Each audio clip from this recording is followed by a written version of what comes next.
আবারও শুল্ক আরোপের হুমকি দিয়েছেন যুক্তরাষ্ট্রের প্রেসিডেন্ট ডোনাল্ড ট্রাম্প।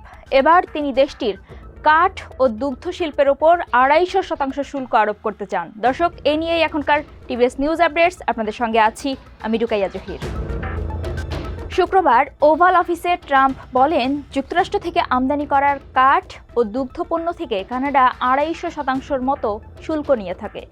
বছরের পর বছর ধরে চলে আসা এই বাণিজ্যের প্রতিটি ডলারের সঙ্গে সামঞ্জস্য রেখে শুল্ক আরোপ করা হবে। তিনি আরও বলেন, আজই আমরা এই শুল্ক আরোপ করতে পারি, অথবা আগামী সোম বা মঙ্গলবার পর্যন্ত বড়জোর অপেক্ষা করা যেতে পারে। কানাডা আমাদের খামারিদের সঙ্গে অত্যন্ত অন্যায্য আচরণ করছে।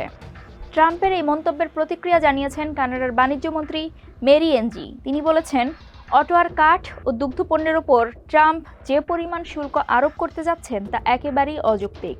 শুল্ক আরোপ নিয়ে দুই দেশের এমন অবস্থান বাজারে অনিশ্চয়তা তৈরি করেছে। বিশেষজ্ঞরা বলছেন, এই নীতিগুলো বাস্তবায়ন হলে দুই দেশের বাণিজ্যে নেতিবাচক প্রভাব পড়তে পারে। কানাডা যুক্তরাষ্ট্রের মোট নরম কাঠের ৩০% সরবরাহ করে। বিশেষজ্ঞদের মতে, যদি আমদানি করা কাঠের দাম বেড়ে যায় তাহলে যুক্তরাষ্ট্রের নির্মাণ খরচ এবং আবাসন মূল্যও বাড়বে। দর্শক, এ ছিল এখনকার টিভিএস নিউজ আপডেটস। সাম্প্রতিক ঘটনাবলী সম্পর্কে আপডেটেড থাকতে চোখ রাখুন টিভিএসেই।